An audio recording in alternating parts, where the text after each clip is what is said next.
Buenas tardes.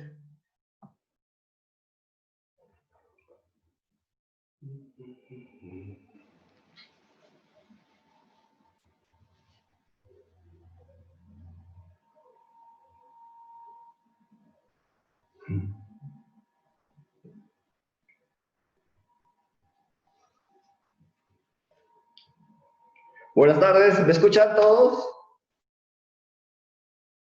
¿Me escucha? Buenas tardes, profesor. Buenos Buenas días. tardes. Se le Ok, escucha, profe. ya, Sí, profe, se le escucha. perfecto. Entonces vamos a comenzar. En un minuto. Somos muy pocos todavía, habemos 6. Ok. En un par de minutos comenzamos.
Ok.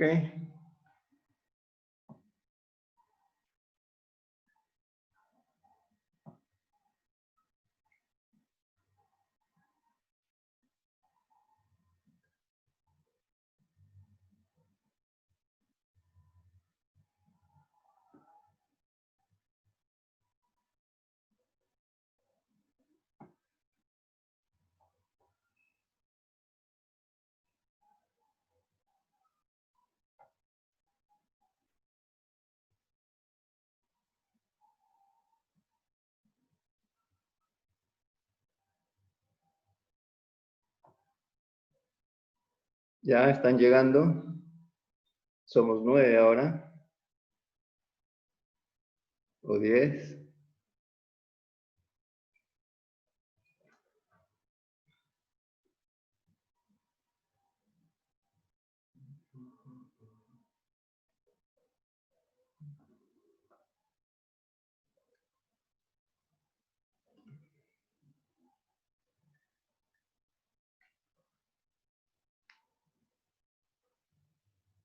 Ya.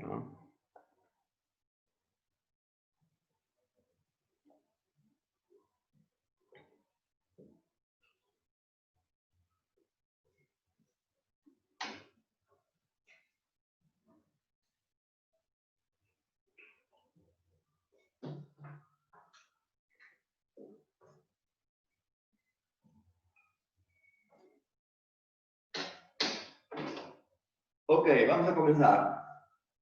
La clase de hoy es propiedades térmicas de sólidos. Ya, por acá. ¿Está bien? Más acá. Ya.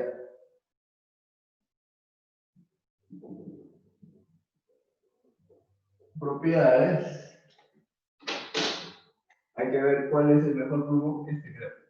Propiedades térmicas de sólidos. Propiedades térmicas de sólidos. hay varias propiedades que vamos a estudiar hoy día. Capacidad calorífica o calor específico. Lo pongo un poquito más cerca. ¿Se ve la pizarra? No, no. Capacidad calorífica.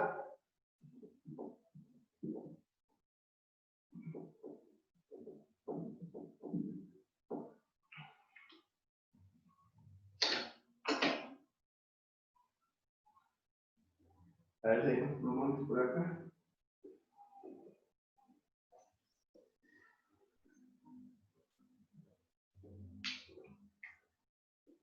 Conductividad térmica.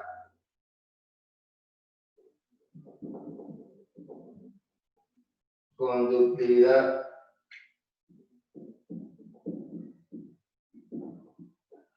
térmica. Esas son algunas propiedades de los sólidos que vamos a estudiar. ¿Qué más? Un poquito de dilatación. No vamos a decir mucho sobre dilatación. Un poquito sobre emisión termoiónica. Los metales, los alambrecitos, cuando uno los calienta, emiten electrones. A ese fenómeno se le llama emisión termoiónica. Y la otra propiedad que vamos a estudiar es los que se llaman efectos termoeléctricos. Efectos termoeléctricos que son el efecto Seebeck, el efecto Peltier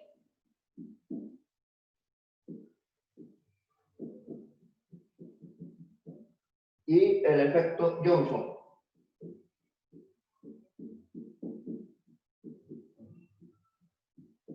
Ese es el menú del capítulo. Repito, capacidad calorífica, conductividad térmica, dilatación, emisión termoiónica, efecto Seebeck, efecto Peltier y efecto Johnson. Vamos a tratar de explicar todos estos fenómenos.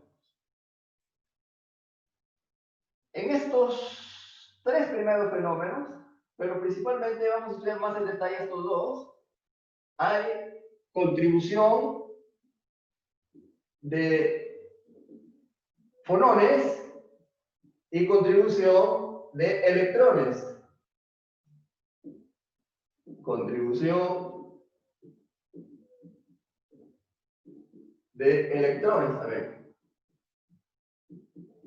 Lo mismo para la conductividad térmica. Vamos a estudiar contribución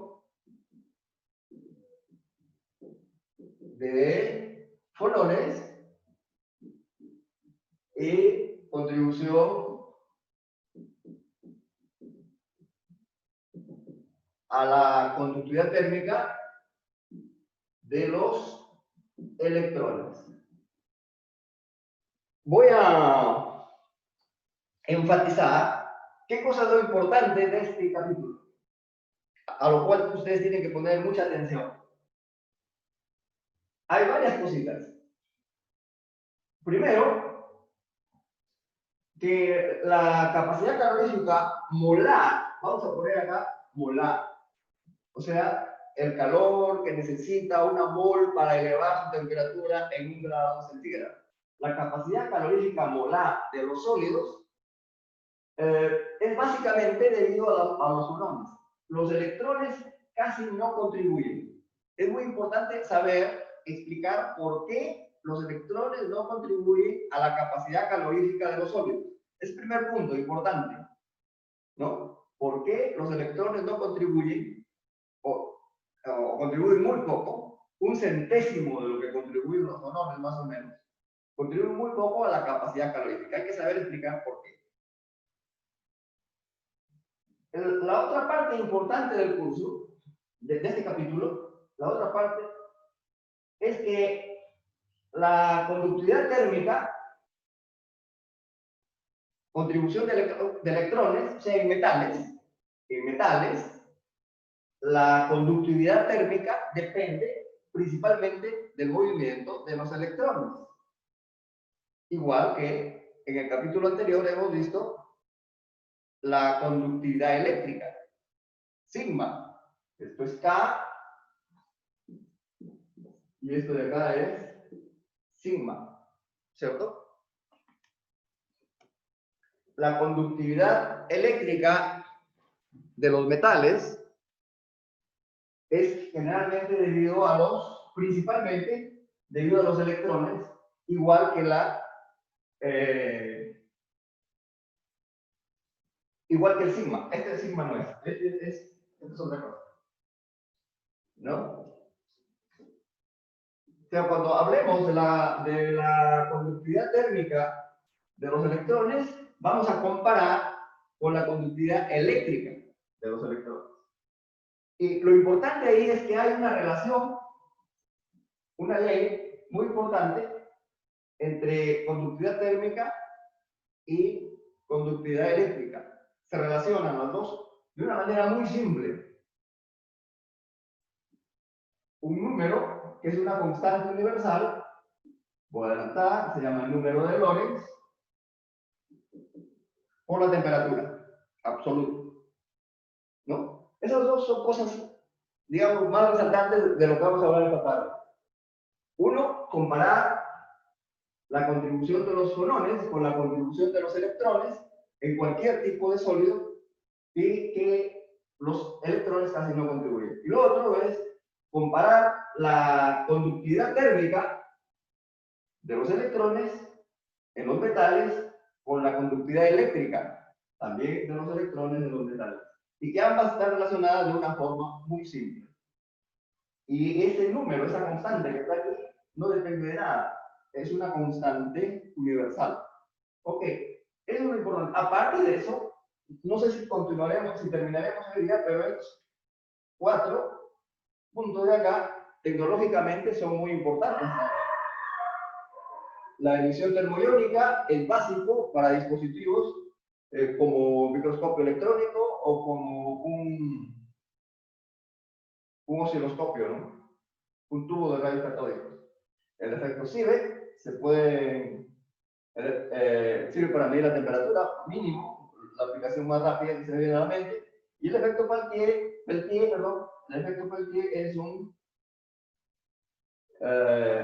fenómeno que nos puede permitir hacer, por ejemplo, refrigeradores, ¿no? También todos estos temas son importantes.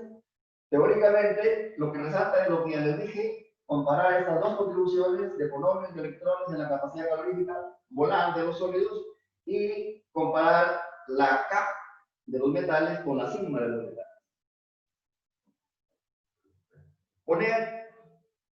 Poner especial atención, esta teoría que vamos a ver aquí se llama teoría de Debye o modelo de Debye.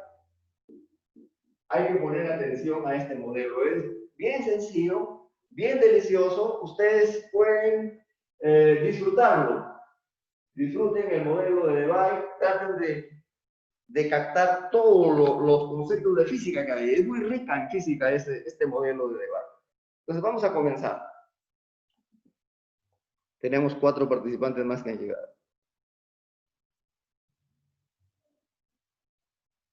Entonces vamos a mostrar las diapositivas.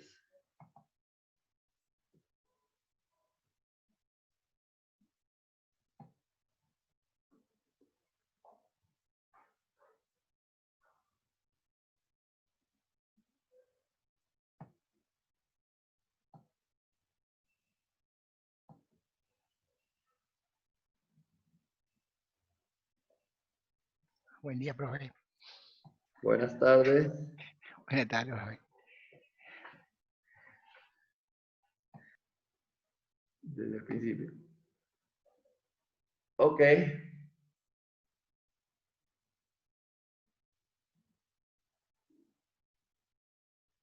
Ya.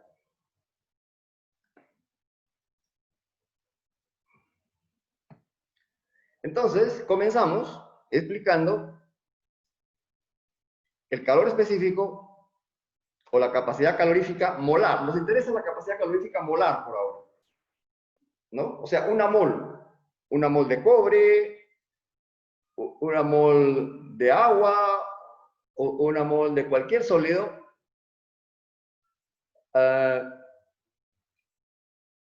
que estudiar el calor, la cantidad de calor que se necesita para aumentar su temperatura en 1 grado. A eso le vamos a llamar capacidad calorífica molar. ¿Cierto? Aquí está explicada la definición de capacidad calorífica molar.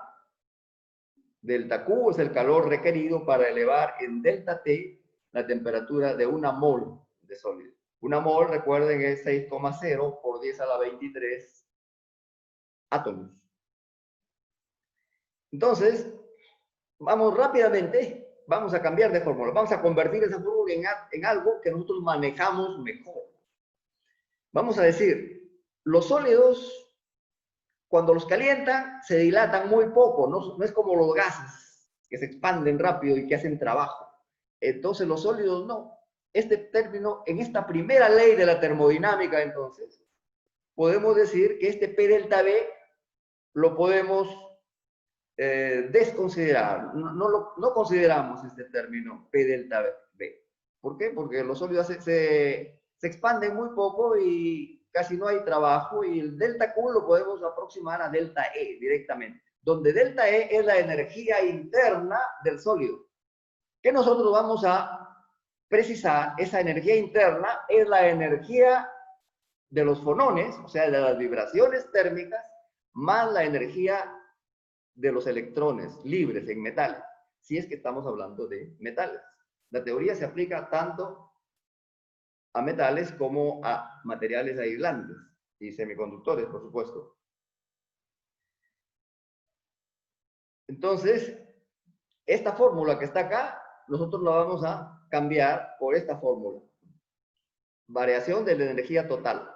Se supone que es a volumen constante porque ya dije, los sólidos no se dilatan mucho, no se expanden mucho. Entonces, eso por un lado. Aquí estoy precisando qué entiendo yo por capacidad calorífica molar. Ahora les informo el experimento. Ya se han hecho muchos experimentos con la capacidad calorífica molar de los sólidos, ¿cierto? Se han hecho muchos experimentos. Y es típico que para la gran mayoría de sólidos el comportamiento de la capacidad calorífica es de este modo. Esta es la parte más importante, la más fácil de explicar. A altas temperaturas, digamos de temperatura ambiente para arriba, entonces la capacidad calorífica de todos los sólidos es más o menos la misma. La capacidad calorífica molar de todos los sólidos es más o menos la misma. Es una constante que es más o menos 3R, donde R es la constante universal de los gases, o sea, aproximadamente 6 calorías por grado Kelvin. Esa es una ley experimental que se llama ley de Dulong y Petit. Experimentalmente, entonces, se sabe que para temperaturas altas, uno tiene este comportamiento, capacidad calorífica molar constante, pero a bajas temperaturas hay un comportamiento como el que muestra esta figura, ¿cierto? Hay un comportamiento como el que muestra esta figura. Entonces, lo que nosotros queremos explicar es todo el comportamiento de la capacidad calorífica en función de la temperatura, usando todo lo que sabemos hasta ahora de fonones y de electrones. Esa es la tarea, la primera tarea de esta tarde. Entonces, para ver la importancia de los fonones y del estudio de los electrones, vamos a comenzar haciendo 3 modelos pre-física del estado sólido, digamos.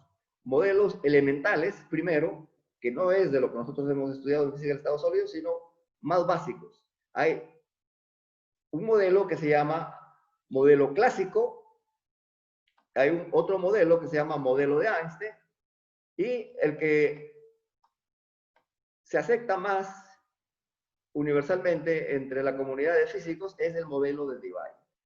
El modelo de Debye, como les decía, es una delicia teórica porque tiene muchos conceptos y hay un engranaje muy preciso entre todos esos conceptos que intervienen. Entonces vamos a hablar primero entonces del modelo clásico. Aquí están los supuestos del modelo clásico, los postulados del modelo clásico. Entonces, un sólido tiene n átomos, entonces cada átomo lo consideramos un oscilador tridimensional. Cada átomo para nosotros es un oscilador tridimensional y cada oscilador tridimensional a su vez es como 3 osciladores unidimensionales. Entonces, si tenemos n átomos, vamos a decir que tenemos 3n osciladores unidimensionales. Estos osciladores no interaccionan uno con el otro, son osciladores independientes.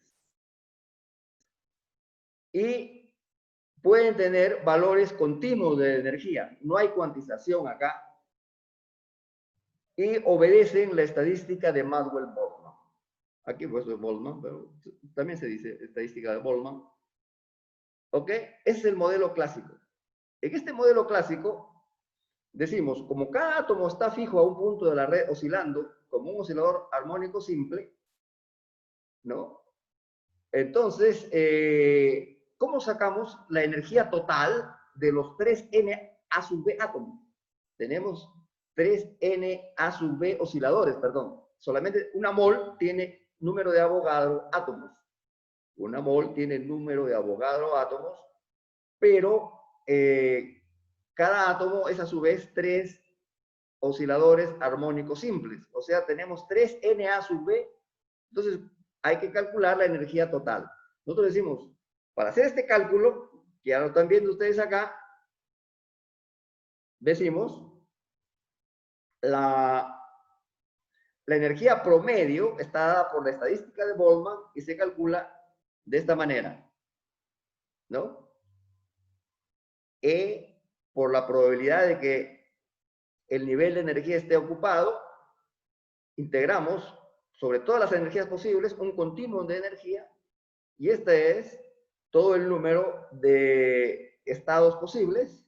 Entonces, hacemos el cálculo y nos sale, y es bien conocido este resultado, que la energía promedio de cada oscilador unidimensional, ¿no? Cada oscilador unidimensional en promedio tiene una energía K sub Bt, ¿no? Hay un teorema de equipartición de la energía donde por cada grado de libertad tenemos K sub B de medios, ¿no? Si solamente tuviera energía cinética, la energía promedio sería K sub B de medios. Pero como tiene energía cinética y energía potencial, entonces la energía promedio es K sub Bt.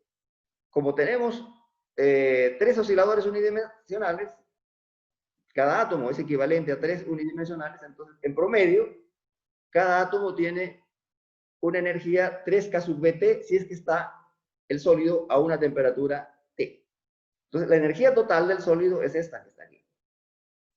Nuestra definición de capacidad calorífica era derivada de la energía con respecto a la temperatura.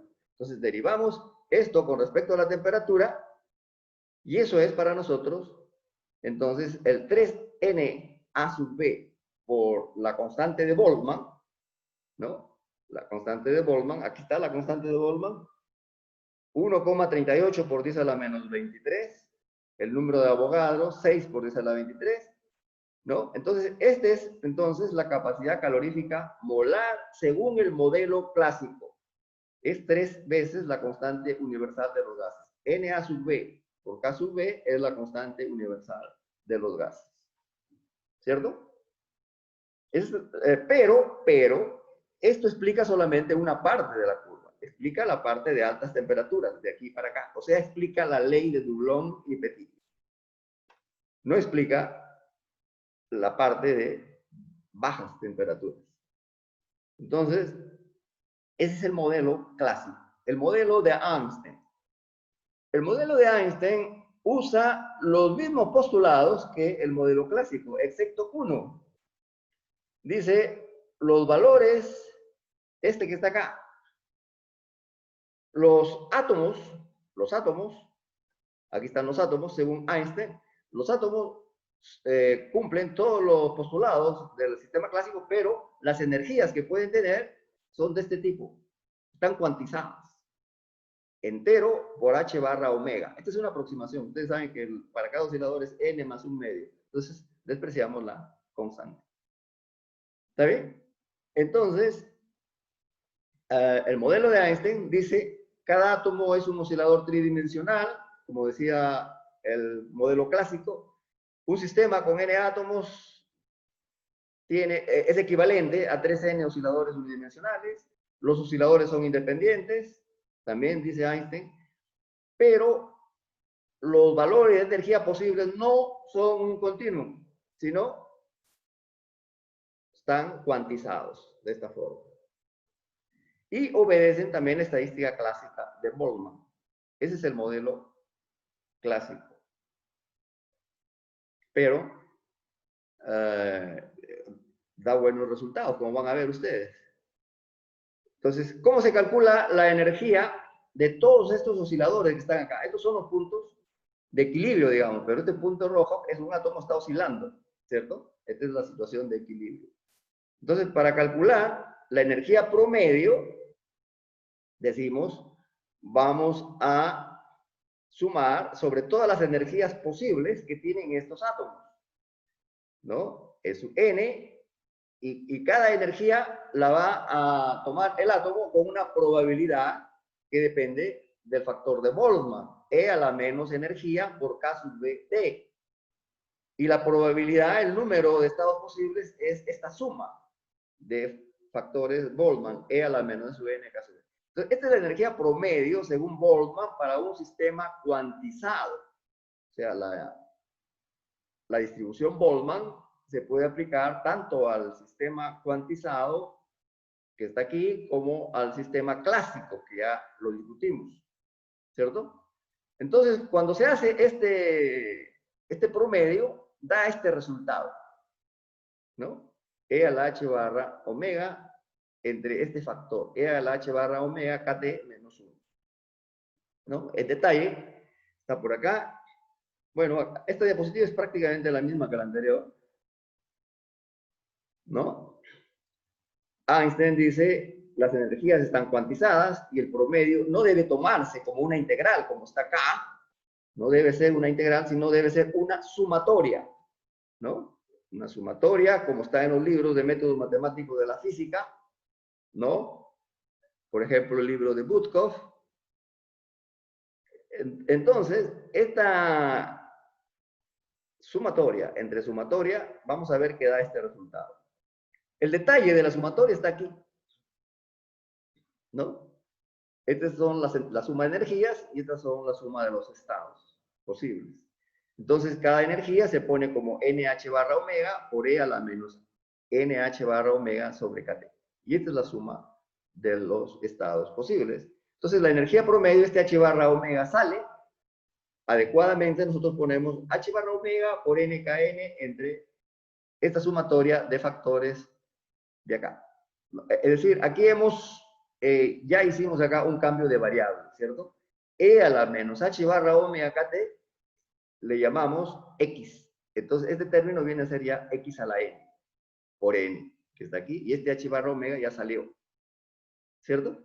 Este es el numerador, y este de acá es una suma de términos X a la N. Es este término, que ahora aquí está así, pero E a la menos H barra omega KT es X, como dice aquí. Entonces, todos estos términos de acá son X a la N. Entonces, esto es muy fácil de calcular en un curso de matemáticas, series, ¿cierto? Entonces, esta serie es la más fácil, que está acá. El denominador lo evaluamos primero. Esta serie converge, digamos. Cuando n tiende a infinito, cuando n es muy grande, esta serie converge a 1 entre 1 menos x. Es una serie bien estudiada. Serie de potencia se llama también, ¿no? Son probabilidades, entonces son menores que 1, no hay discusión entonces ahí, ¿cierto?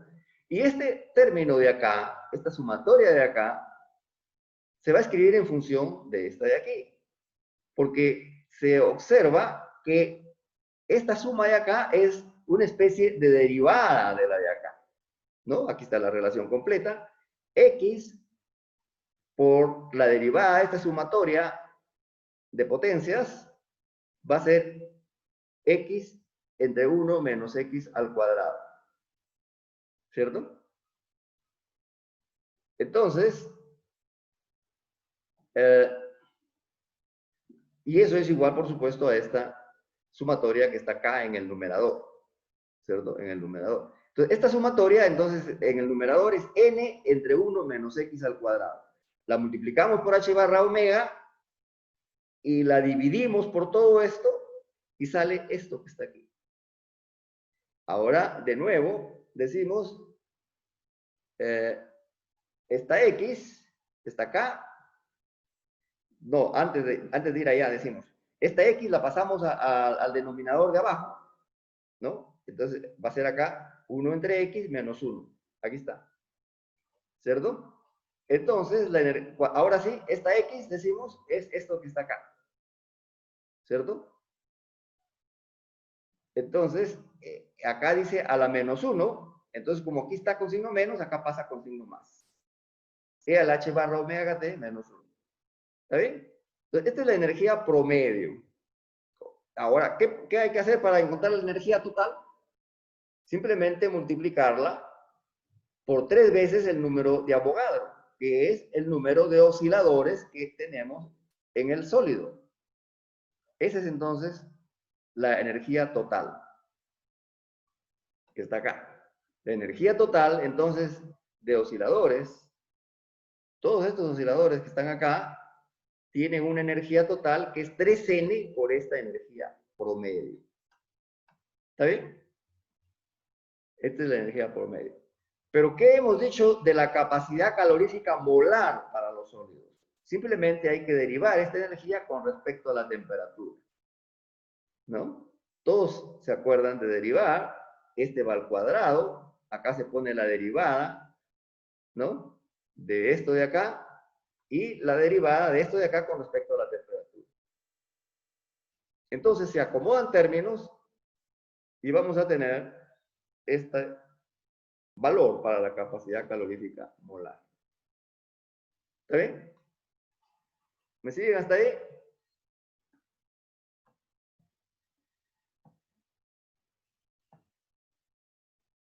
¿Están ahí? Sí, sí están ahí. No se han ido todavía. Ok. Entonces, ahora,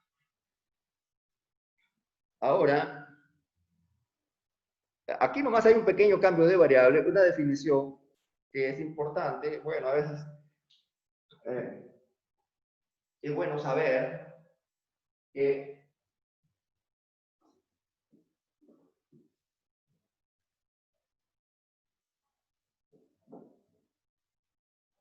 a ver, ¿qué hemos dicho acá?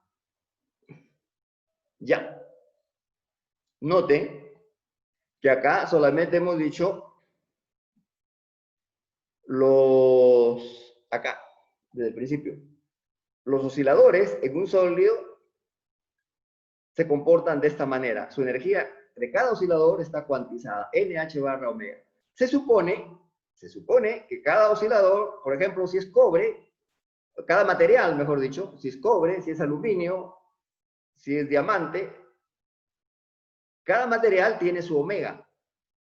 Entonces vamos a hablar de la omega de Einstein para el cobre, la omega de Einstein para la plata, la omega de Einstein, ¿no? ¿Y cómo obtenemos la omega de Einstein para cada material? La omega de Einstein para cada material se obtiene del experimento. O sea, esto es teoría, hemos llegado a esta fórmula. Ahora, todo lo que está aquí son constantes y conocidas, la mayoría de ellas, ¿no? El R es una constante universal, la constante de Boltzmann, uno sabe a qué temperatura está trabajando. Si ustedes ven aquí, esto es una función de la temperatura. Es una función de la temperatura donde hay incluidos varios parámetros conocidos y hay uno desconocido. Depende del material que estemos trabajando. Por ejemplo, acá dice cobre, ¿no? Pero puede ser, para otro material, la constante de Einstein, el omega de Einstein, es diferente. Entonces, para cada material lo que tenemos que hacer es hacer un experimento, hacer la curva experimental y después ponerle, ¿qué tal si la omega de Einstein es 50? Nos sale un disparate. ¿Qué tal si la omega de Einstein es 100? Probar con varios números para omega de Einstein y la que mejor ajusta la curva experimental, esa es la omega de Einstein para este material. Se puede decir la omega de Einstein o se puede decir la temperatura de Einstein, o sea, frecuencia de Einstein o la temperatura de Einstein. La relación entre ellas, ¿cuál es? H barra omega Einstein es igual a K sub B, constante de Born, por temperatura de Einstein. ¿No? Entonces, esa es la manera como se interpreta todo este trabajo de Einstein. Entonces, hay que notar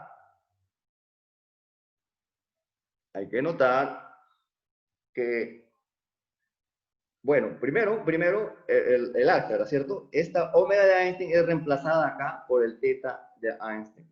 Entonces se eliminó el K sub B. H barra omega sobre K sub B, H barra omega sobre K sub B es el teta de Einstein. Nada más. Acá también, H barra omega sobre Einstein es la temperatura de Einstein. Ok. Entonces, hay que ver que eso funciona bastante bien, pero tiene un pequeño defecto a bajas temperaturas. Por ejemplo, funciona bastante bien porque a altas temperaturas, T, temperatura ambiente o mayor, entonces, si esta temperatura es grande, esta T que está grande, como está en el denominador, este término que está aquí es pequeño, ¿cierto? Y se puede expandir el E a la teta E. ¿Se acuerdan de series? De Taylor, E a la teta E sobre T. Como este es pequeño, se puede expandir más y nos quedamos ahí. De tal manera que este 1 se va a eliminar y lo que nos va a quedar acá es E a la teta, que es aproximadamente 1, entre teta E sobre T al cuadrado, que se va a cancelar con este factor que está acá. ¿Qué quiere decir? Que a altas temperaturas, esta capacidad calorífica molar obtenida por el modelo de Einstein, esta capacidad molar obtenida por el modelo de Einstein, se comporta como la ley experimental de Dulong y Petit. ¿De acuerdo? Lo cual es bueno porque predice toda la curva. Pero a bajas temperaturas, eso es lo que estaba diciendo acá, ¿cierto? Primero, esto de acá, esto ya lo demostré, ¿cierto? A altas temperaturas, todo esto que es la capacidad molar obtenida en el modelo de Einstein se aproxima a 3R, que es el modelo de Dulong y Petit. Pero a bajas temperaturas, por acá, ustedes ven acá el dibujante ha sido bien fino y dice, acá no coinciden muy bien las curvas, acá abajo. Y efectivamente, lo que se obtiene es que la capacidad calorífica molar a bajas temperaturas se puede aproximar a esto que está acá. Un polinomio por una exponencial. Por un exponencial. ¿Por qué? Porque a bajas temperaturas, este exponente que está aquí, ¿a qué se va a aproximar?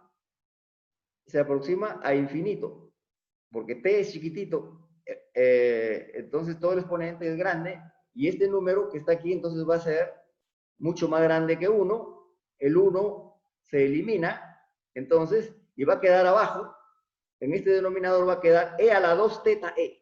Y con este de arriba va a quedar E a la menos teta E, como está aquí. O sea, esta es la capacidad molar para temperaturas muy bajas. O sea, decae exponencialmente a cero, pero muy rápido, porque decae exponencialmente, como dice aquí. Decae exponencialmente a cero. Y el experimento no es así. El experimento decae a cero, pero no tan rápido.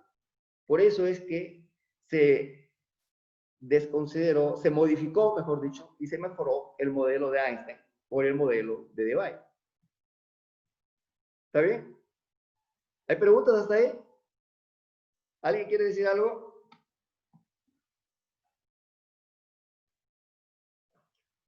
Piensen en la pregunta, un minutito.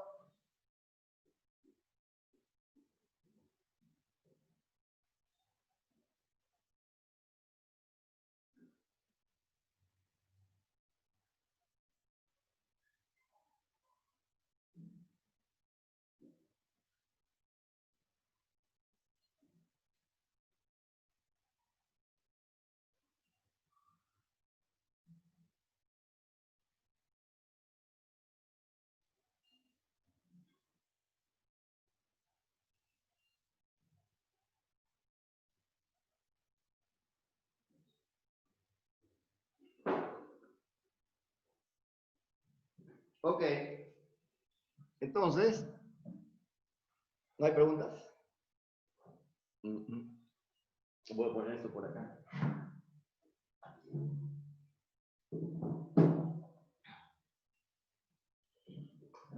Entonces, seguimos. Como les decía, ahora viene el modelo de Debye, que me gusta mucho porque es muy completo. ¿No? Es una delicia el modelo de Debye. Provoca explicarlo todo. Estos son los postulados ahora. Cambian un poquito. En un sólido con n átomos tenemos 3n osciladores unidimensionales. Pero aquí en el cambio importante que ustedes tienen que observar. Cada átomo no es un oscilador, sino cada modo de vibración colectivo, o sea, cada fonón. Eso es un oscilador. O sea, los fonones, los modos de vibración, son ahora las partículas que oscilan, son los osciladores cuánticos. ¿Recuerdan que hemos hablado de eso? ¿Cierto? Entonces, lo demás es lo mismo. Cada oscilador tiene valores discretos de energía, obedecen la estadística de Boltzmann,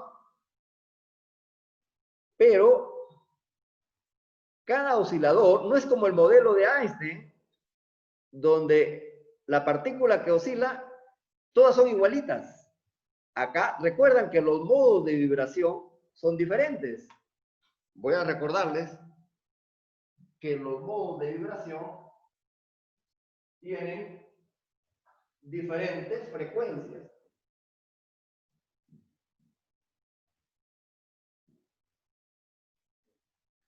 En la teoría de fonones, cuando hablamos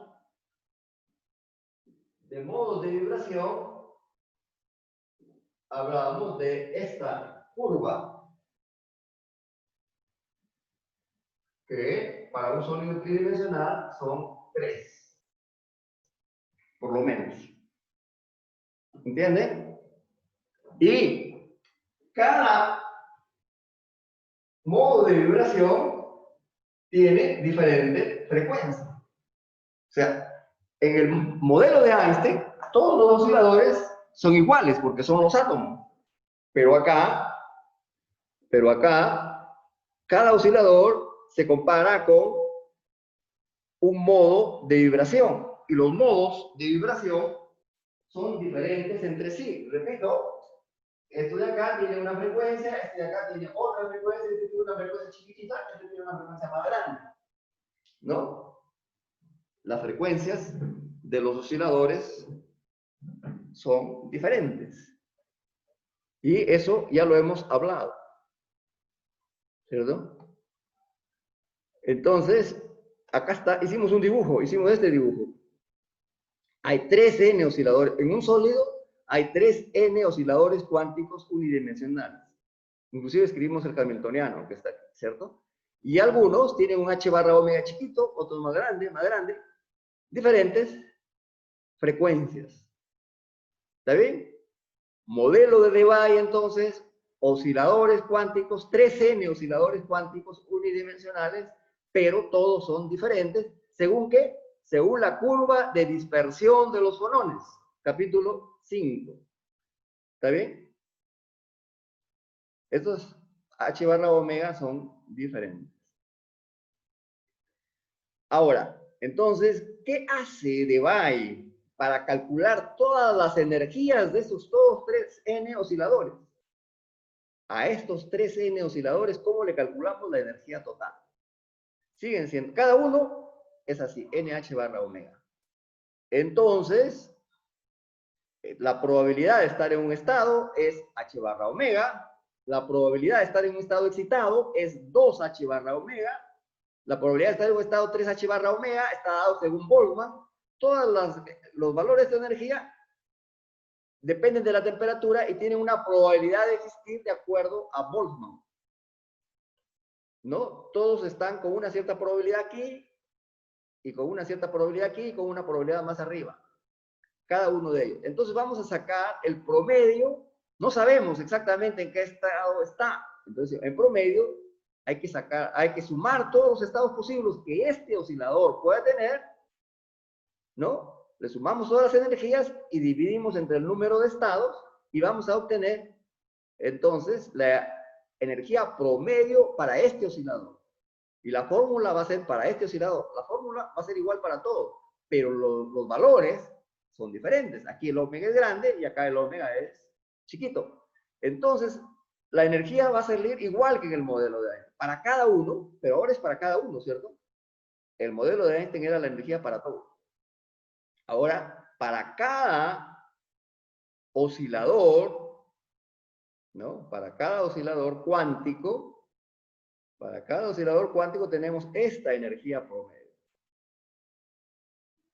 ¿Está bien? Ahora, ¿cómo calculamos la energía total de los 3n? Obviamente, sumando todos los promedios que estamos acá. Sumamos todos estos promedios, ¿no? Sumar significa también integrar. En realidad vamos a integrar. ¿De acuerdo? Integramos de acuerdo a esto de aquí. Pero ahora viene el problema. Esta es la parte importante de este modelo de Debye. ¿Cómo se integra esto? Aquí tiene que haber mucha atención, porque hay varios conceptos que son muy bonitos y que se ensamblan uno con el otro. En primer lugar, cada sólido, tendríamos que hacer esta integral, g de omega de omega, pero cada sólido tiene su g de omega. Probablemente la densidad de modos de vibración, eso es g de omega, modos de vibración, densidad de modos de vibración.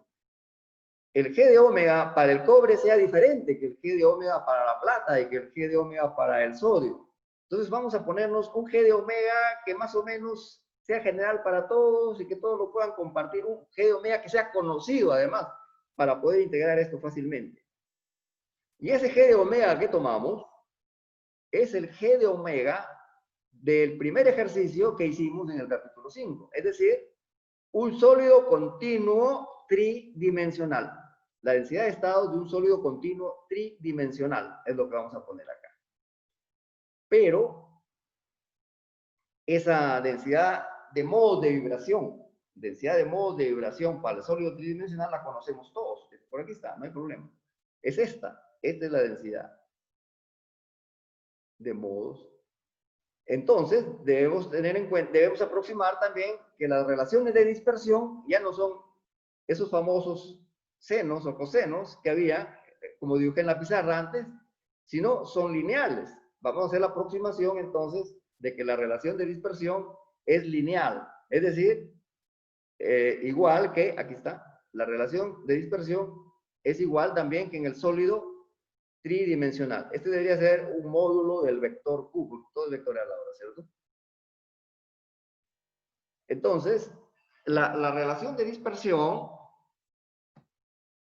debería ser algo, aquí está la relación de dispersión para un sólido tridimensional real cristalino, o sea, los átomos están dispuestos discretamente, pero la relación de dispersión para un sólido continuo es simplemente así, ¿cierto?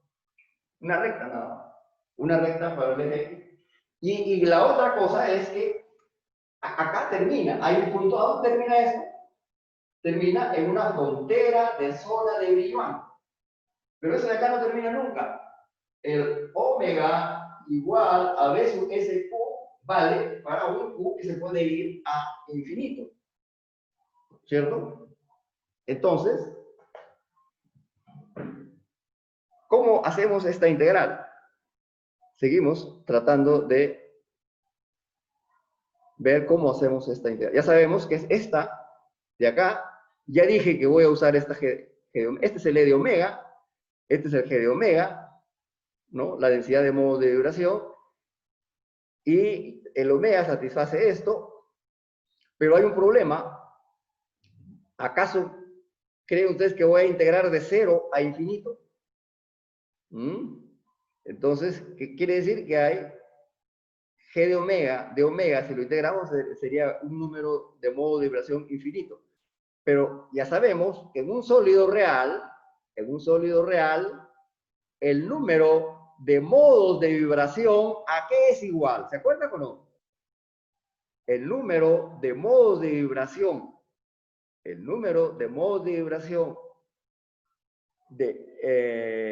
de un sólido real, si fuera unidimensional, el número de modos de vibración es igual al número de átomos del cristal unidimensional. Y si fuera bidimensional, el número de modos de vibración es igual a 2 veces el número de átomos. En un sólido tridimensional, el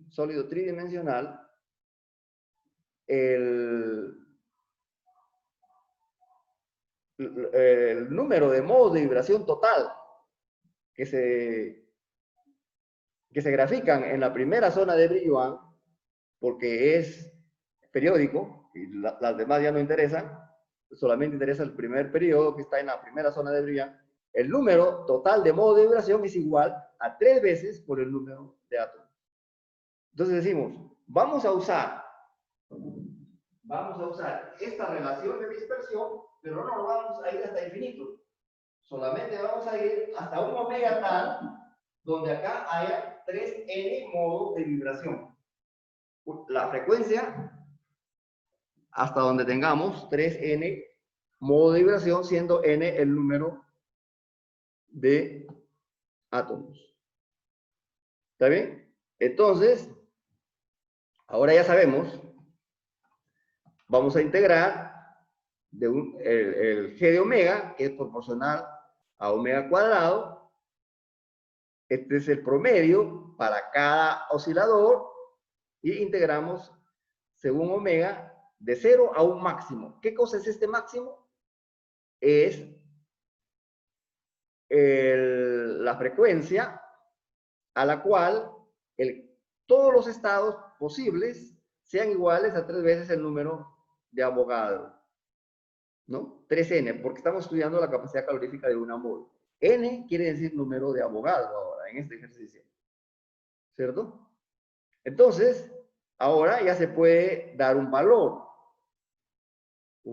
para esa omega sub t, que es la velocidad del sonido, por 6pi cuadrado, por n, que es el número de átomos entre volumen, ¿cierto? Entonces ya sabemos que esta es la integral que tenemos que efectuar, ¿no? Entonces, así como según Einstein, cada sólido tenía que identificarse con una frecuencia de Einstein, ahora, cada sólido, según Debye, se va a caracterizar por una frecuencia de Debye, que es su velocidad de sonido y su número de átomos por unidad de volumen.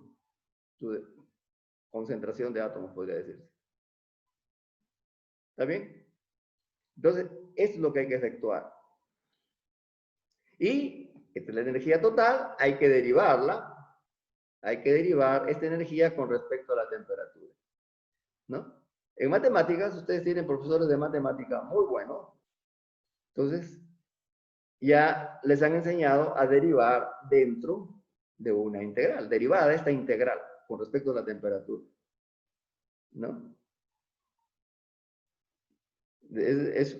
Consideren que la integral es una suma, entonces como si estuvieran derivando un polinomio. Entonces aquí está la energía total y acá está su derivada. Cuando ustedes derivan acá esto, van a introducir el operador derivada y van a tener entonces que la derivada de todo esto resulta ser esto de acá, ¿no? Y van a efectuar esta integral que está por acá, con cambio de variable. El cambio de variable va a ser el mismo, x igual a h barra omega sobre kt. Entonces, acá está x a la cuarta, y acá está e a la x, y e a la x menos 1 al cuadrado. Entonces, esta es la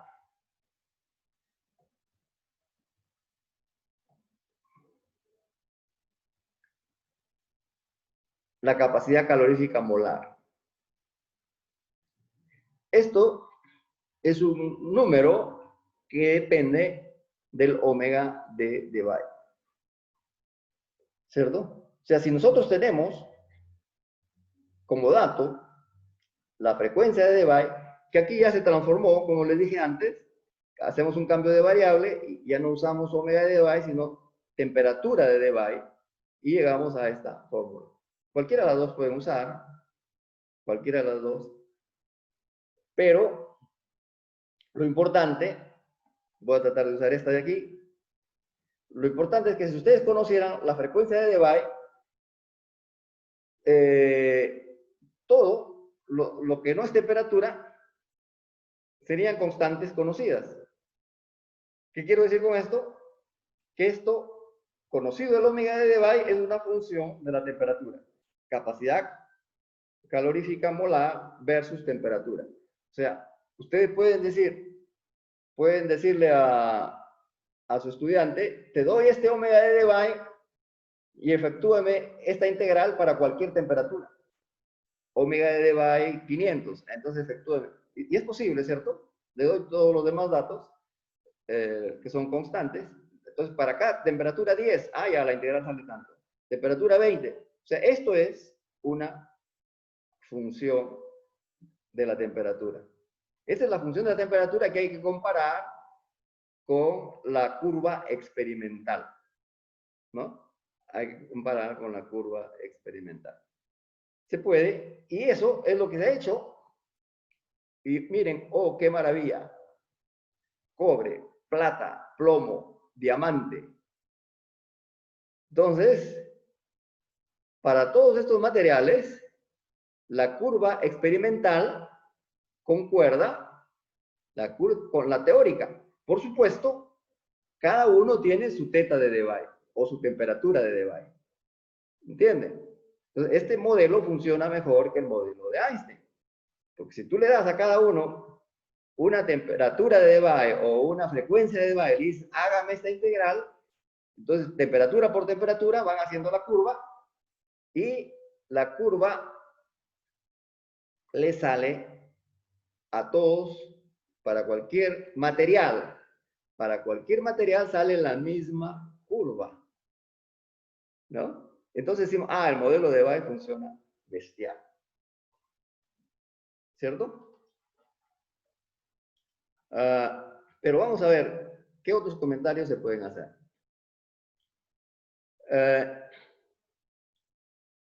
Si usted no quiere graficar, ¿no? Porque es mucho trabajo para cada valor, etcétera. Necesito una computadora para hacer un programita y efectuar esta integral y hacer la curva, ¿cierto? Entonces vamos a ver por lo menos los puntos más importantes. Los puntos más importantes son cuando la temperatura es muy baja o cuando la temperatura es muy alta. Si la temperatura es muy baja, ¿qué decimos? La curva, ¿a dónde debe ir? A 0.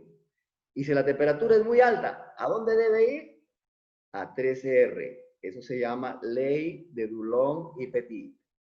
Entonces, esta integral de acá, o sea, vamos a ver si poniendo temperatura baja, llegamos a 0, ¿no? Si pongo temperatura baja, entonces la capacidad calorífica molar debe ser 0. Aquí, si hago temperatura baja, acá se ve mejor, creo, en este caso, ¿no? Si pongo temperatura baja, entonces, este término que está acá va a ser grande, ¿cierto? Entonces el 1 se va a ir, ¿y qué va a quedar? E a la menos 2H barra omega KT. Si tengo temperatura baja, oh, claro, no, este no debo usar, perdón. Debo usar esto de acá, que es más fácil. Aquí es más fácil ver qué pasa cuando la temperatura es baja, casi 0. Cuando la temperatura, entonces, dice, cuando la temperatura es baja, casi 0, entonces, esta integral que está acá, ¿a dónde estoy? Acá. No, ahí. Esta temperatura, 0, significa que yo puedo integrar de 0 a infinito. De 0 a infinito, y voy a mi libro de método matemático de la física y evalúo esta integral por el método del residuo, por ejemplo. De 0 a infinito, integro todo esto, ¿y qué me va a salir? Una constante, un número. Toda integral, el resultado es un número. 4pi. Entonces, reemplazando este número en esta fórmula, me sale esto de acá. La capacidad calorífica del molar es una constante por T al cubo sobre otra constante al cubo. Entonces, ¿satisface esto la curva experimental o no? ¿Esto está de acuerdo con la curva experimental? Sí, porque este T tiende a 0. Si T tiende a 0, la curva tiende a 0. La función tiende a 0. La función C sub m tiende a 0 cuando esta temperatura tiende a 0. Entonces, no hay problema con esta parte. Y si las temperaturas son altas, deberíamos llegar a 3R. ¿Se llega a 3R o no? Entonces, esta es la fórmula. Esta de acá, ahora sí, esta de acá mejor. Esta de acá. Entonces decimos, para temperaturas altas,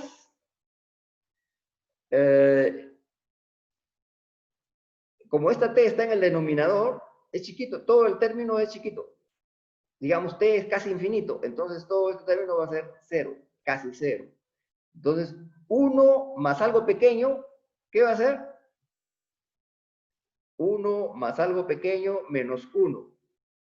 Bueno, entonces queda solamente h barra omega k sub b t.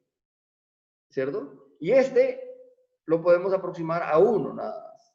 Entonces, eso es lo que se hace aquí. Esta exponencial de aquí, esta exponencial, la aproximamos a 1, y esto de acá a 1 más Taylor. Acá nos quedamos con el primer término de Taylor y acá nos quedamos con los dos primeros términos de Taylor. Entonces, queda exactamente esto que está aquí. Entonces, cuando integras, acá vas a tener omega cuadrado, te va a quedar un término que es omega cuadrado, ¿no? Porque el 1 se va, y aquí te va a quedar en el denominador cuadrado, pero arriba hay omega cuarta.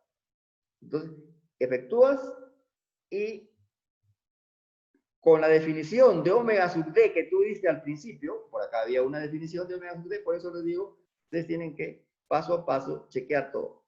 Esta es omega sub d, aquí está. Omega sub d igual a b sub s. Reemplazan todo ese valor acá. Acá está. Y entonces ponen aquí, obviamente aquí el resultado va a salir omega sub d al cubo sobre 3. Y por una constante acá, ¿no? Pero ese omega sub d al cubo ya está por acá. Acá está. Omega sub d al cubo, b sub s al cubo por 3 pi cuadrado n. Entonces, van a chequear que todo esto aquí, que es una fórmula aparentemente complicada, ¿a qué se va a reducir? A 3na sub b por k sub b, o sea, 3r. ¿Está bien? Ese es entonces el modelo de Debye que nos lleva a este resultado. ¿Hay preguntas hasta ahí?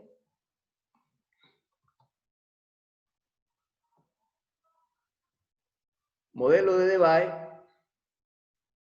Entonces comenzamos a explicar el modelo de Debye. Voy a hacer un repaso. Comenzamos a explicar el modelo de Debye diciendo que en el sólido vamos a tener 3 números de Avogadro átomos.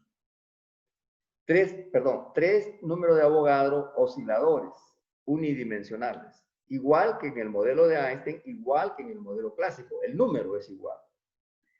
¿Cuál es la diferencia? La calidad de los osciladores. En el modelo clásico y en el modelo de Einstein, los osciladores son cada átomo. Cada átomo es un oscilador tridimensional. Mientras que en el modelo de Debye, cada punto de esta relación de dispersión, cada punto de esta relación de dispersión es un oscilador. Es un oscilador que nosotros lo representamos en otro dibujo. Lo representamos como así. Este es mi sólido. Entonces, los osciladores son así chiquitos y son hasta grandes. ¿Cierto? Esos son los 3N osciladores. Los modos de vibración son los osciladores. Y tenemos que calcular la energía de esos 3 números de Avogadro osciladores cuánticos. ¿Cómo se calcula la energía? Asumiendo que cada oscilador chiquito o grande, puede estar en todos los estados y en promedio tendrá una determinada energía que se calcula igual que en el modelo de Einstein, ¿cierto? Entonces tenemos una energía promedio por oscilador. Se suman todas esas energías, es decir, se integran y se saca la energía total.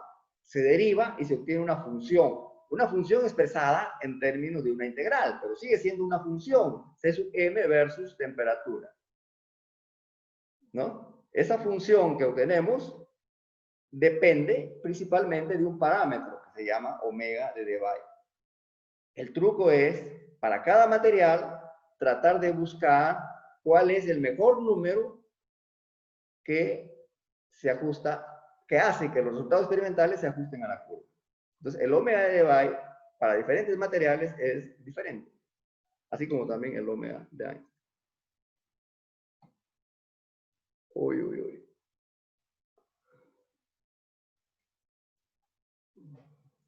Profe, se ve borroso. Sí, ya lo sé. ¿Ahora? ¿Mejor? Sí, ahora sí, ahora sí. Ok. Entonces, ya, ahí tienen una primera presentación. Ahora ustedes pueden ver con tranquilidad las diapositivas o buscar el libro de Omar. Creo que, pero también está en el libro de Kittel. Todos los libros tienen el modelo de Debye. Entonces, este es un problema para la práctica, fijo. Aquí sale un problema, pero le cambio. Ya el sólido ya no va a ser tridimensional para la práctica. Para que ustedes rehagan todo de nuevo, vamos a imaginarnos a un sólido bidimensional. Seguir todos los pasos. El G de omega para un oscilador bidimensional. ¿Cuál es? Ustedes tienen que calcularlo, tienen que hacer la integral. Entonces encontrar un omega de Debye para el sólido bidimensional y efectuar todo esto y ver que cuando la temperatura es alta, la capacidad calorífica va a ser 2R. Y si la temperatura es baja, la capacidad calorífica va a tender a 0 también, pero como T entre teta sub D al cuadrado. ¿Está bien? Ya les dije la respuesta, pero ustedes tienen que chequear eso. Entonces, estamos ahí en el modelo de Debye. Espero que ustedes lo chequeen bien y lo aprendan y lo dominen y lo demuestren haciendo lo mismo, pero para el caso bidimensional. Ahora, vamos al siguiente punto, que es el calor específico ahora, pero de los electrones. Calor específico de los electrones. Antes de comenzar el calor específico de los electrones, sin embargo, volvemos a ver esta curva en detalle. El cobre es metal, la plata es metal, el plomo es metal y el diamante es un material aislante. Entonces, lo que nos dice este gráfico es que el modelo de Debye que acabamos de estudiar explica bien la curva para cualquier tipo de material, sea conductor, es decir, con electrones libres, o sea aislante, sin electrones libres. Entonces, ¿qué quiere decir eso? Que los electrones libres casi no contribuyen. Esta curva nos está diciendo eso, ¿cierto? Este resultado, solamente estudiando la contribución de los fonones, ya explicamos la capacidad calorífica de todos los materiales, sean metales o sean aislantes, ¿cierto? Entonces,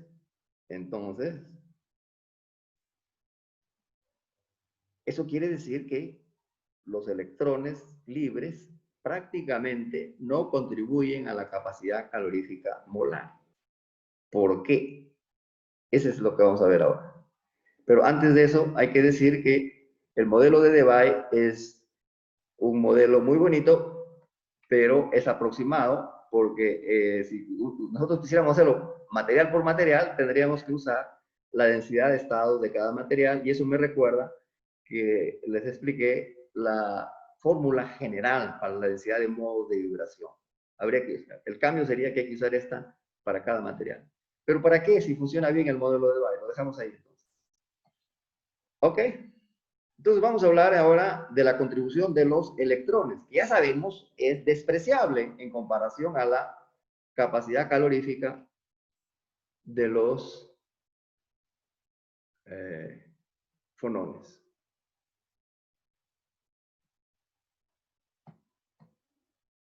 A ver, no puedo. Allá. Un ratito. Ajá, bueno. Sí, voy, porque si no me meto en problema. Calor específico o capacidad calorífica de los electrones. Entonces, lo que estoy diciendo acá es que la capacidad calorífica de los metales debe ser la capacidad calorífica de los electrones más la capacidad calorífica de la red, o sea, de los fonones, que es lo que acabamos de ver. Ahora, decimos aquí, en este párrafo, como dicen todos los libros, si a los electrones los consideráramos clásicamente, como en el modelo de Boltzmann o de Drude. El modelo de Drude, que dice, los electrones son pequeñas esferitas que se mueven según la ley de Newton y que obedecen las leyes estadísticas de Maxwell-Boltzmann, ¿cierto? Eso es el modelo de Drude. Y que también obedece, bueno, ya lo dije, ¿no? Obedecen dos cosas nomás. La segunda ley de Newton y la estadística de Boltzmann.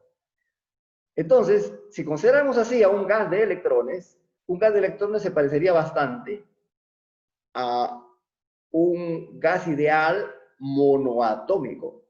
¿Ustedes se acuerdan de la academia? Un gas ideal monoatómico. ¿Cuál es la energía total para un gas ideal monoatómico? 3 medios K sub B. Esa es la energía promedio. Y si lo multiplicamos por el número de Avogadro, 3 medios número de Avogadro K sub BT. Esa es la energía. Si la derivamos con respecto a la temperatura, me va a dar esto de acá. O sea, la capacidad calorífica, si los electrones fueran como un gas ideal monoatómico, contribuirían de esta forma. Entonces, la capacidad molar de un metal sería el 3R, que acabamos de calcular, ¿no? A temperaturas altas, de Dulong y Petit, más el 3 medios R, que está aquí. Entonces sería 4.5. Pero no. Experimentalmente, ¿qué tenemos? Que la capacidad calorífica de los metales es igualita que los aislantes. Simplemente, a altas temperaturas, 3R, Dulong y Petit. Entonces, esto de acá no funciona. Entonces, Boltzmann, si Boltzmann dice esto, entonces Boltzmann no funciona para explicar la capacidad calorífica de los electrones. Experimentalmente, los electrones van a contribuir solamente con algo como el 1%, o el 1% más o menos del 3R que está acá. Y como es 3R y es el 1%, entonces ese 1% es el error que no está aquí especificado, ¿cierto? Pero se considera un error, un pequeño error, una incertidumbre normal en toda medida. Entonces, los electrones prácticamente no contribuyen. ¿Y por qué? ¿Por qué no contribuyen los electrones? ¿Saben cuál es la respuesta? Simple, rápida. Porque los electrones no obedecen Maxwell-Boltzmann. Los electrones dentro de un sólido, ¿qué obedecen? Fermi-Dirac.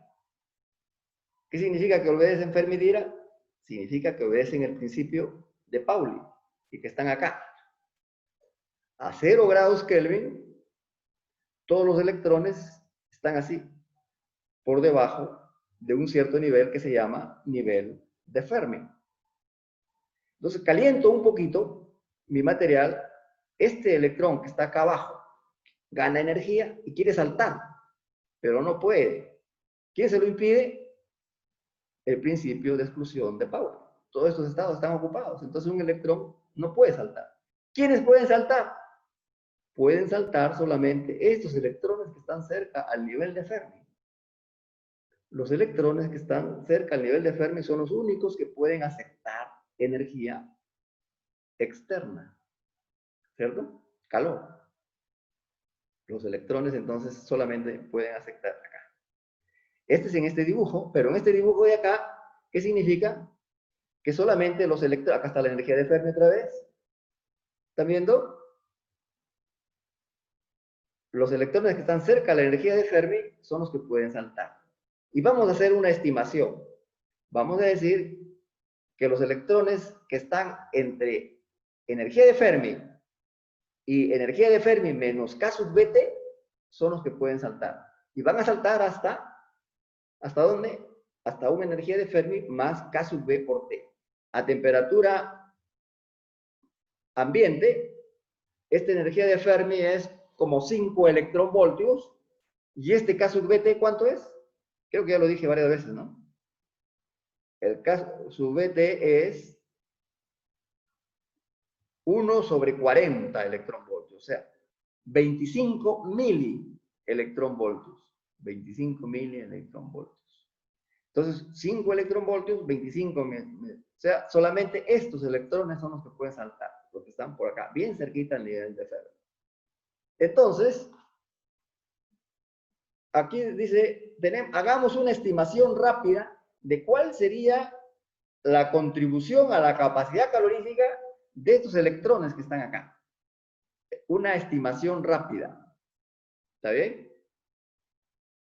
Entonces, una estimación rápida decimos, bueno, solamente este poquito, digamos que todos los electrones, el número total de electrones es proporcional a energía de Fermi. Entonces, esta fracción de electrones que está aquí, que son los que sí van a aceptar energía, son proporcionales a K sub Bt. Entonces, el número efectivo de electrones que puede saltar es el número total de Avogadro. Estamos suponiendo que tenemos una mol de electrones, o sea, un metal monoatómico, por ejemplo. Entonces, el número efectivo va a ser el número total de electrones multiplicado por este factor. K sub Bt entre E sub F. Este es el número de electrones que puede saltar, ¿cierto? Y cada electrón, ¿cuánto va a ganar? Digamos que va a ganar en promedio K sub Bt. Esa es la estimación. La estimación, entonces, los electrones que absorben son estos. Los electrones que absorben son estos, y en promedio cada electrón absorbe K sub BT. Entonces, esta es la energía total de los electrones que contribuyen a la capacidad calorífica. Entonces, ¿qué tenemos que hacer? Derivar esta energía con respecto a la temperatura. Derivo y me sale esto de acá. Entonces, ¿qué es lo importante de acá? Que me sale una capacidad calorífica estimada para los electrones, ¿de cuánto?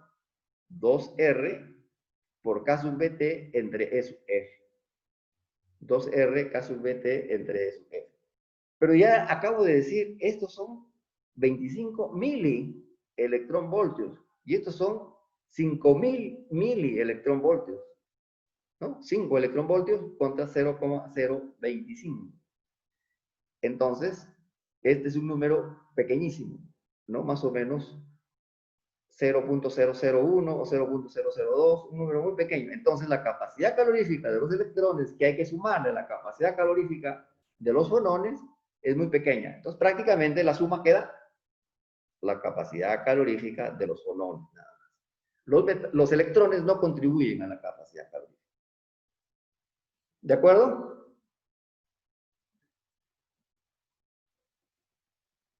Sin embargo, es conveniente hacer un cálculo más exacto de esta capacidad calorífica de los electrones.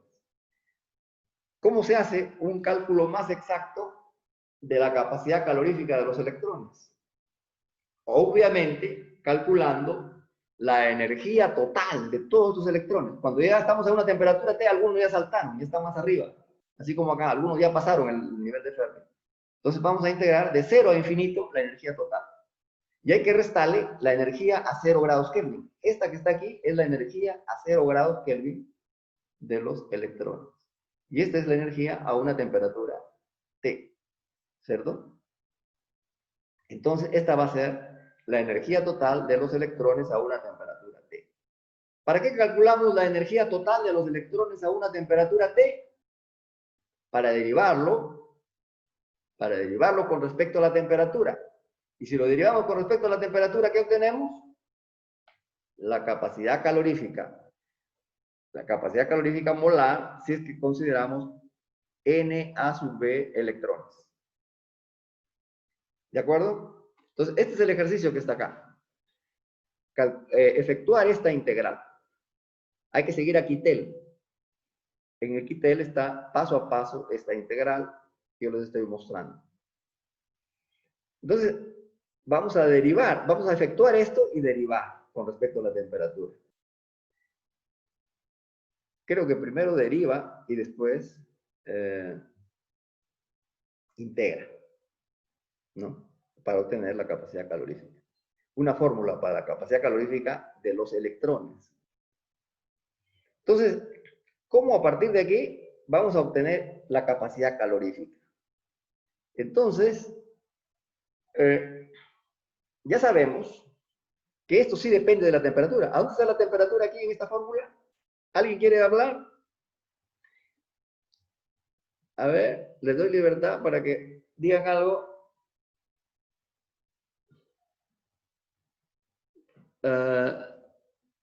Está complicado para mí. Ah, ya. Fernando Cárdenas está afuera.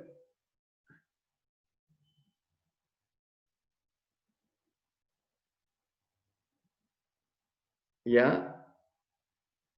Entonces,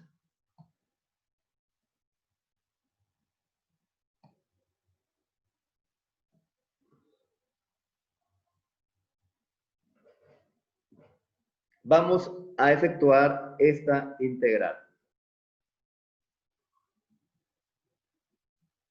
Les decía, les preguntaba, ¿dónde está la temperatura? La temperatura está solo aquí, ¿cierto?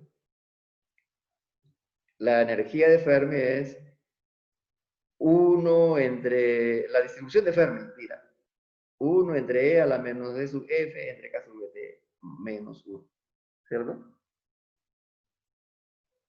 Ya, y acá no hay temperatura. Esta es la energía total a 0 grados Kelvin.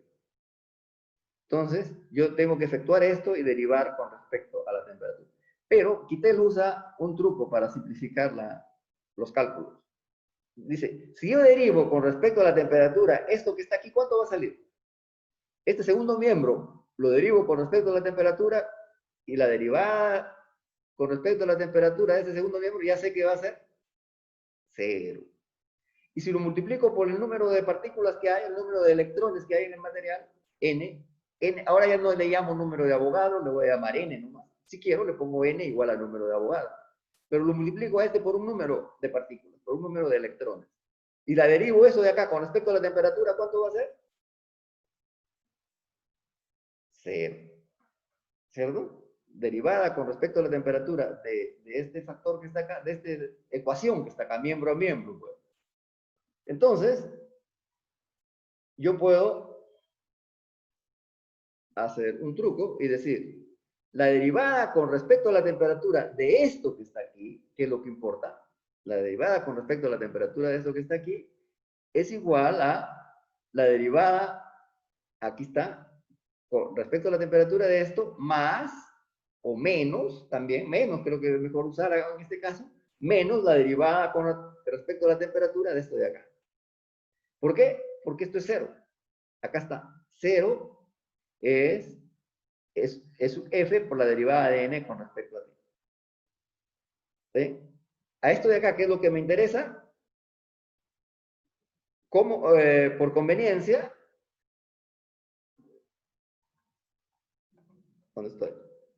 A este de aquí, esto es lo que quiero calcular, pero por conveniencia le resto un 0. Si resto esto menos 0, ¿qué va a quedar? Va a quedar, es lo mismo, pero va a quedar expresado de otra forma. Va a quedar expresado así como está acá. E menos E sub F por G de E por la derivada de F con respecto a T por la derivada de E. De 0 a infinito. ¿Está bien? ¿Cuál es la ventaja? La ventaja la van a ver a continuación. ¿Cuál es la ventaja de hacer este cambio?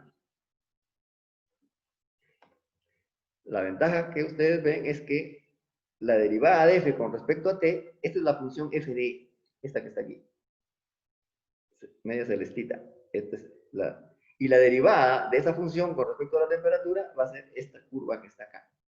O sea, la derivada solamente tiene sentido por aquí. Cerca al nivel de Fermi, esta derivada vale algo. Y lejos del nivel de Fermi, no vale nada. Esta derivada no vale nada.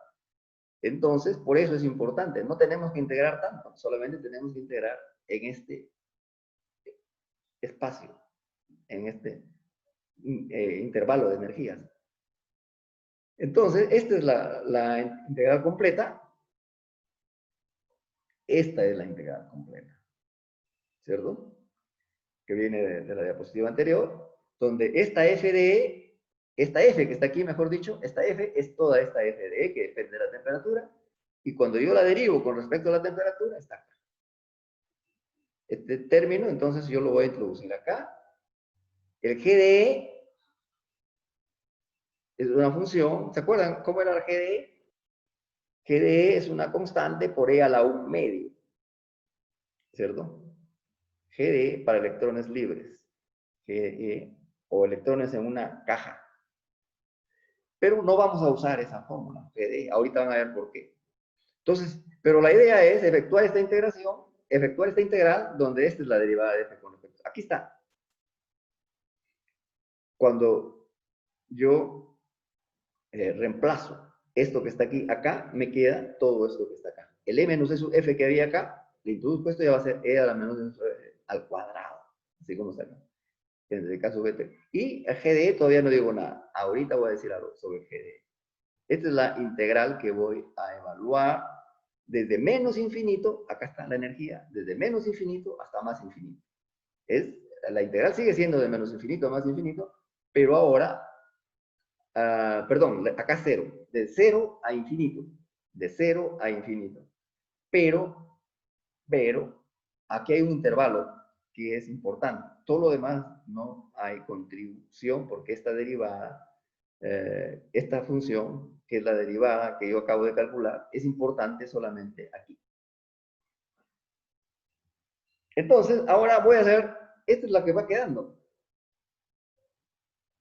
Esto es lo que va quedando. Pero ahora yo hago dos cambios. Primero vamos a explicar el cambio de variable. El cambio de variable, digo, todo lo que está acá en el exponente le llamo x.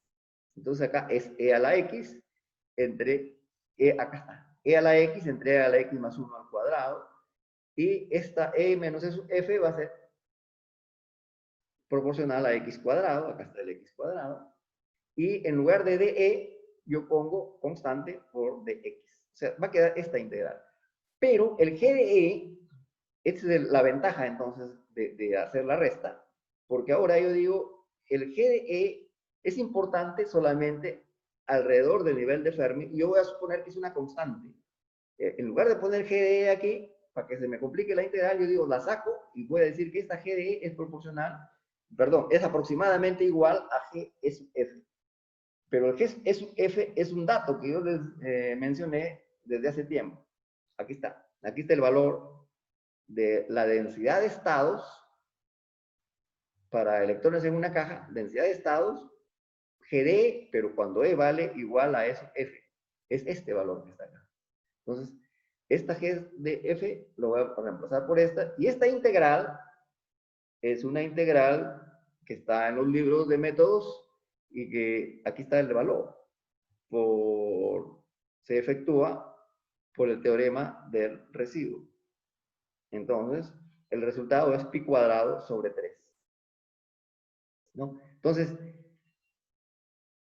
esta integral se aproxima a esto. Digo aproxima porque no hacemos la integral real, sino que aproximamos la densidad de estados a una constante que es la densidad de estados en el nivel de Fermi. Entonces, sale todo esto que está acá. ¿Qué cosa era n? N es el número total de electrones en el metal. Si el metal es una mol monovalente, entonces ese n será número de Avogadro. Y nos sirve para comparar esto con la capacidad calorífica de los fonones. Si este es número de Avogadro, entonces va a ser una constante que es más o menos 5 acá, por el número de Avogadro K sub B, que sería el R, 5 medios R, por K sub B T entre S F, que a temperatura ambiente ya les dije, ¿esto cuánto es? Esto es 1 sobre 25 electronvoltios entre 5 electronvoltios, pequeño. O sea, prácticamente esto es una confirmación de esta estimación rápida que hicimos acá. Es una aproximación de la estimación rápida que está acá. El factor no es el mismo, es un poquito más, pero de todas maneras, podemos decir que este resultado confirma la estimación rápida. ¿Está bien? ¿Estamos hasta ahí? Capacidad calorífica de los electrones para un número n de electrones, calor que se necesita para elevar la temperatura de un número n mayúscula de electrones en 1 grado centígrado. Este es el calor para elevar la temperatura. Ese n puede ser el número de Avogadro, pero de ahora en adelante yo voy a pensar ese n que sea mejor la densidad de electrones o la concentración de electrones, o sea, número de electrones por unidad de volumen. Esta n que está acá la voy a considerar como esta n de aquí, que la conocemos bastante, y que es número de electrones por unidad de volumen. Entonces, ¿esto qué sería entonces? Esto sería, ya no sería la capacidad calorífica molar, sino sería la capacidad calorífica de una unidad de volumen de electrones, o de los electrones que están en una unidad de volumen, n, ¿cierto? Esta n es la cantidad de electrones que están en 1 centímetro cúbico, por ejemplo, ¿cierto? Eso es para lo que viene. Pero nos ha servido para decir que la capacidad calorífica molar de los electrones es más o menos 1/100 de la capacidad calorífica de los fonones, que es importante.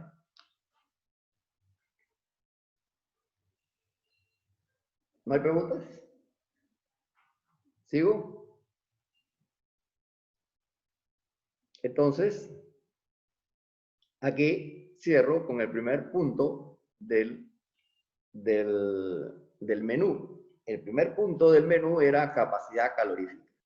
Ya les hablé de la capacidad calorífica debida a los fonones, eso se llama modelo de Debye. Y ahora les estoy explicando, les acabo de terminar de explicar, la capacidad calorífica de los electrones. La capacidad calorífica de los electrones, y los electrones no son clásicos, no pueden ser clásicos, no pueden ser Drude, sino que satisfacen Fermi-Dirac. Cuando satisfacen Fermi-Dirac, los electrones estamos diciendo que estamos usando el modelo de Sommerfeld. Entonces, esta capacidad calorífica es la capacidad calorífica de los electrones según el modelo de Sommerfeld. ¿Cierto? Vamos a usar esta capacidad calorífica para ver qué pasa con otra constante física importante de los sólidos.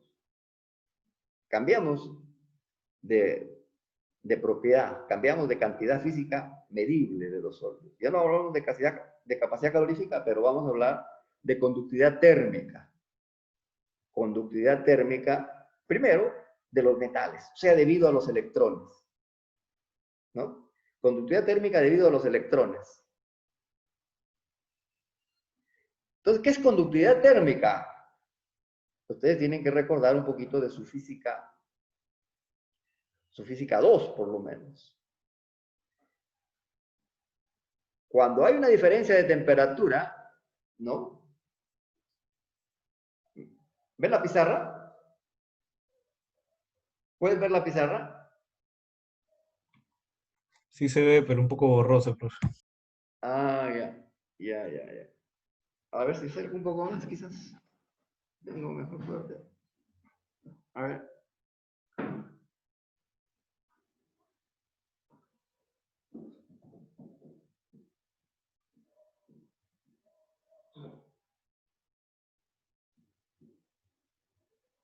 Quiero recordarles, nomás, algo que se supone que saben de física 2. ¿Qué cosa es conductividad térmica? O de academia, creo, ¿no? Una barra. Los pulmones no ayudan mucho. Por acá hay otro pulmón.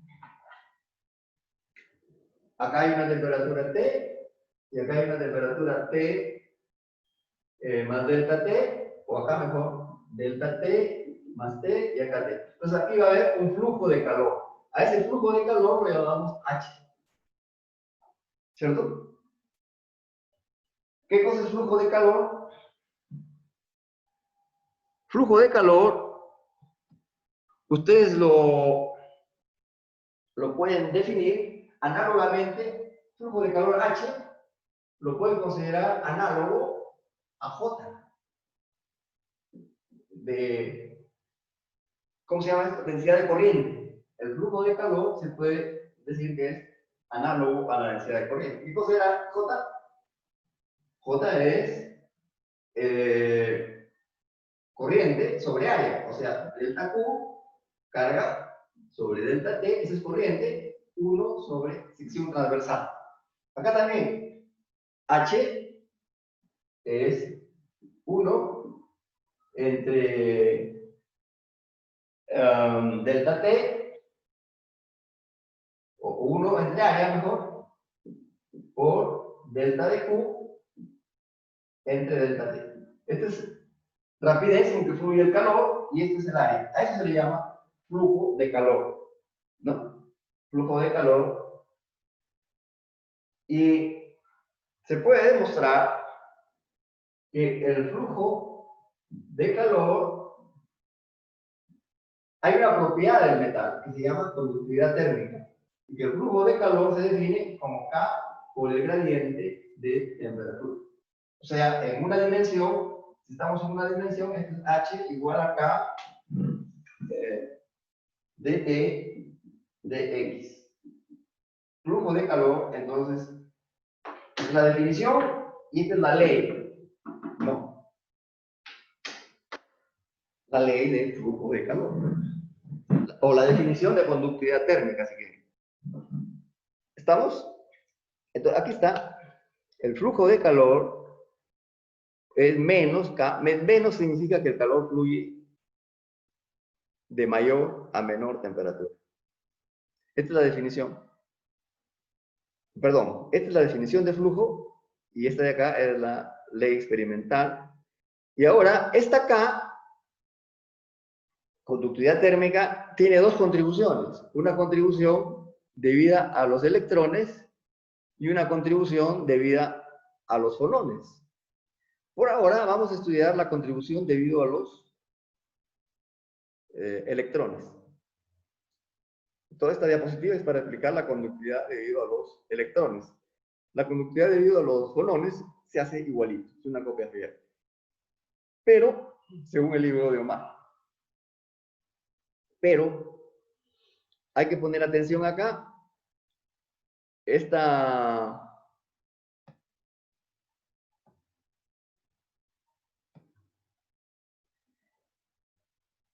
es lo que vamos a ver ahora. Y vamos a demostrar que esta conductividad térmica de electrones se va a relacionar con la capacidad calorífica de una unidad de volumen de electrones. ¿Está bien? Eso es lo que acabamos de ver hace un ratito. Esta es la capacidad. Si ponemos esta N por esta N de acá, esto se llama capacidad calorífica de la unidad de volumen de electrones. Entonces, esa capacidad calorífica se relaciona con la conductividad térmica por esta, donde esta es la velocidad de los portadores, que vamos a considerar que es la velocidad de Fermi, y esta es la trayectoria libre media que avanza un electrón en un tiempo tau sub f, en un tiempo de relajación. Aquí está, acá está lo que significa cada uno.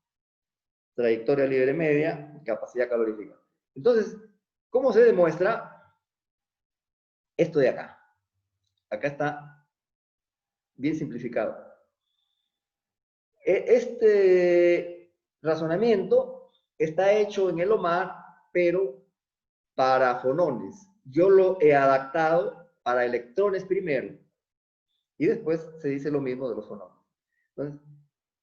Entonces yo digo, el flujo, supongamos que los electrones, perdón, que el calor se transporta solamente en una dirección, en la dirección X. Entonces, el flujo de calor en la dirección X, análogamente a J, ¿se acuerdan al J? J era concentración de portadores por carga por velocidad.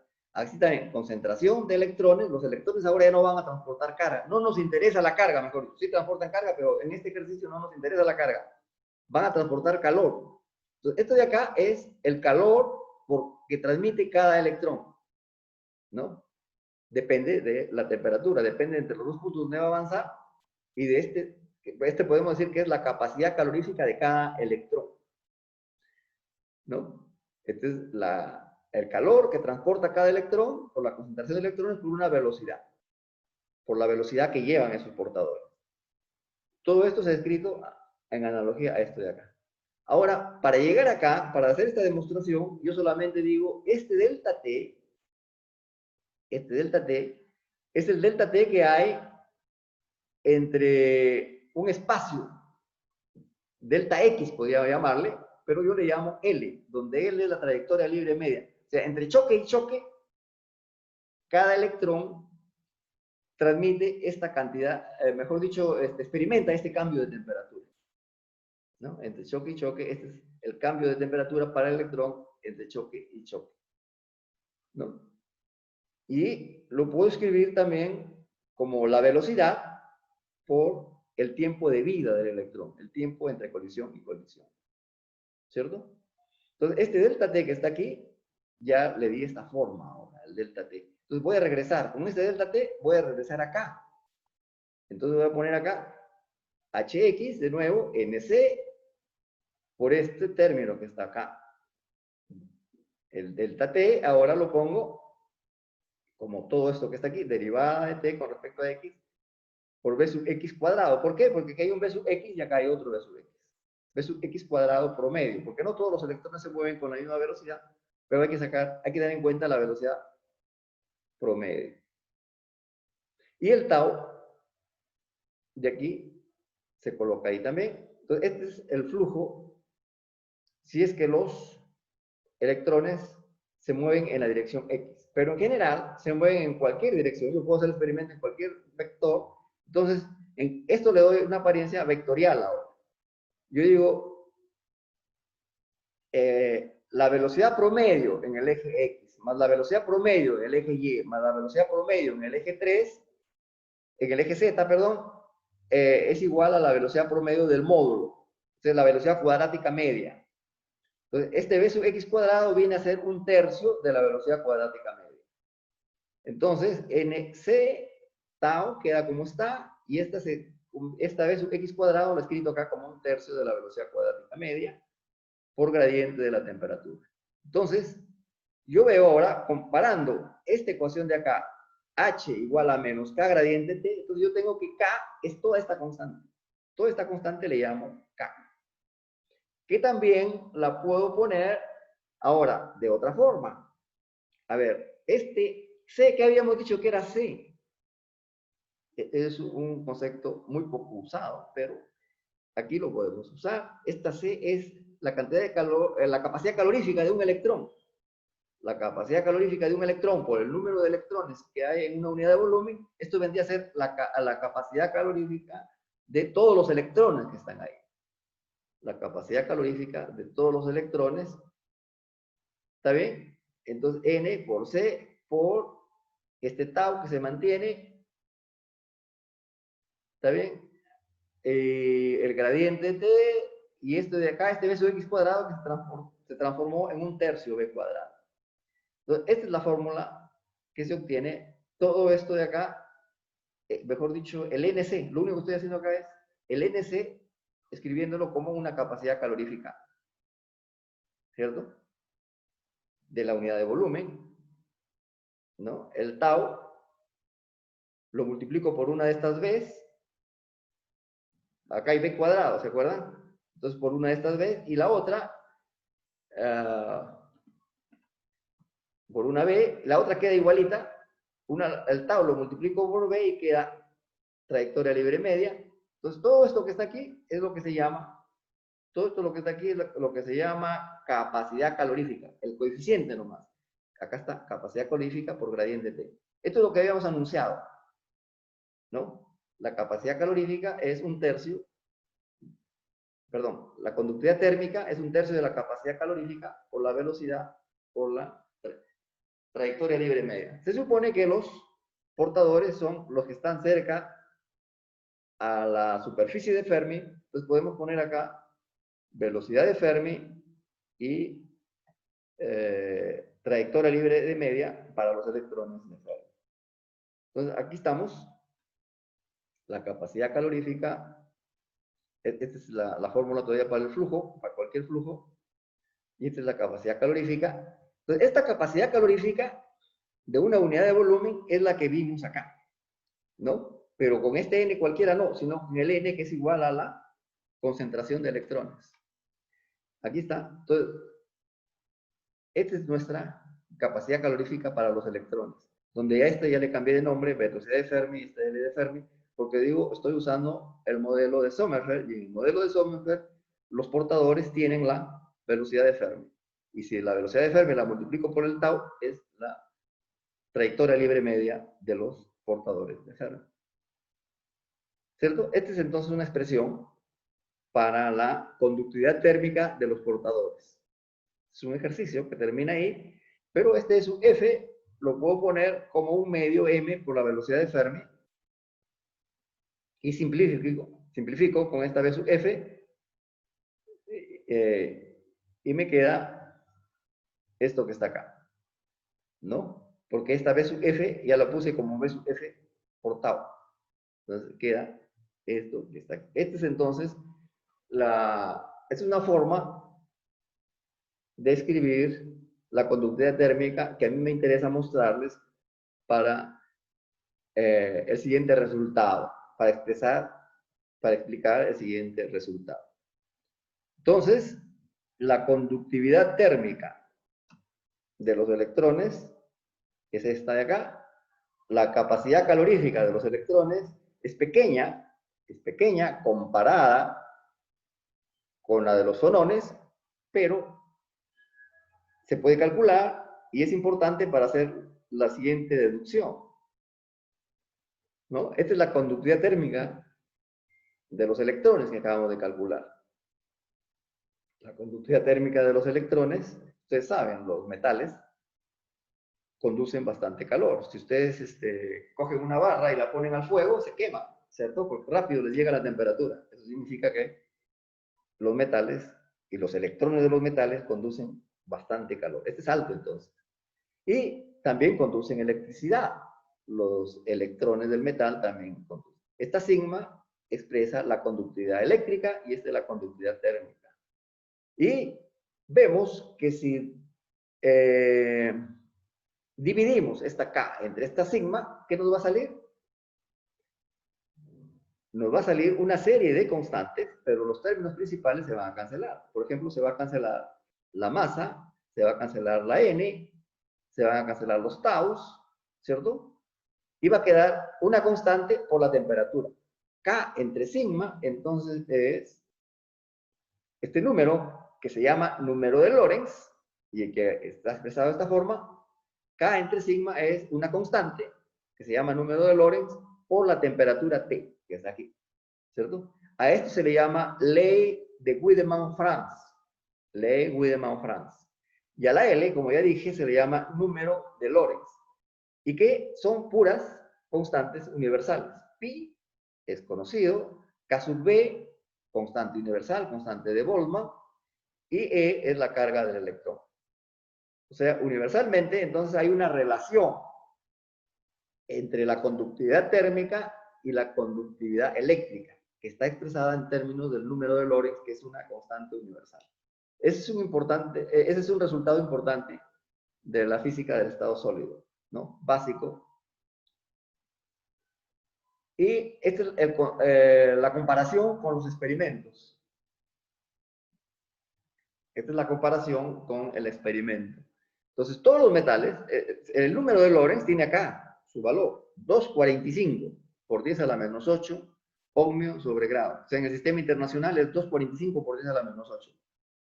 Entonces, acá, para la plata, tú tienes a 0 grados, tienes que te sale un L, ¿no? Experimental, que es 231 por 10 a la 8, 237 por 10 a la 8 a 100 grados. O sea, está muy cerca del 245, ¿no? Para el cadmio también está bastante cerca.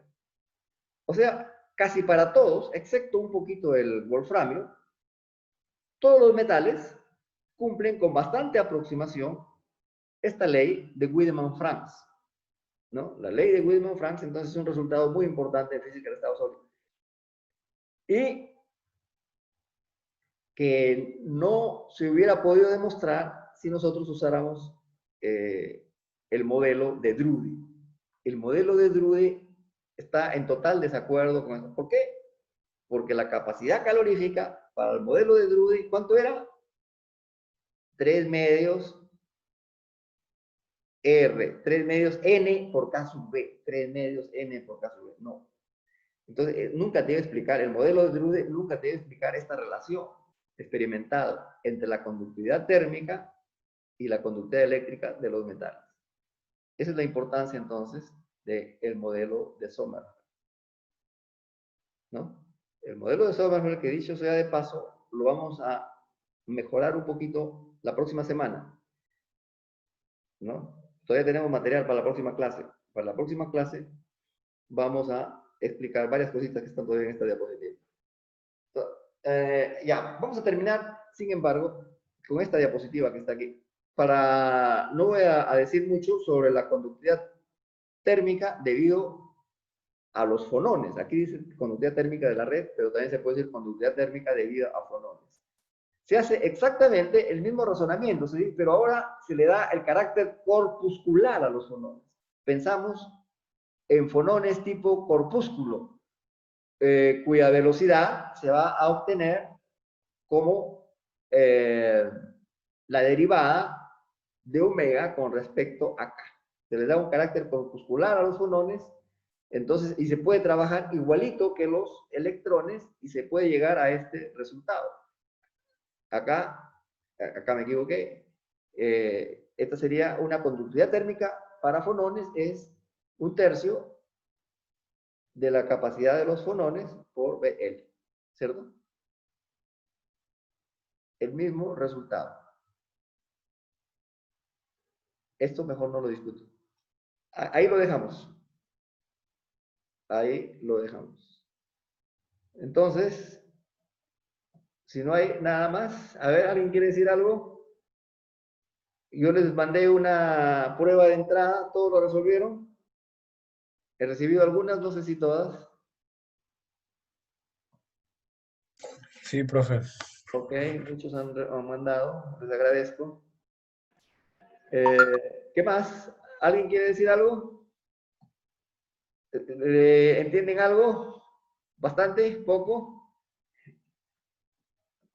Vayan practicando entonces el ejercicio del modelo de Debye para el sólido bidimensional. Ese es fijo para la práctica. Tienen que hacerlo con calma, ¿no? Necesita paciencia y voy a buscar un par de problemas más para el viernes. Ok, ahí lo dejamos. Hasta luego. Sí, profe. Hasta luego, profe, cuídese. Gracias. Nos vemos.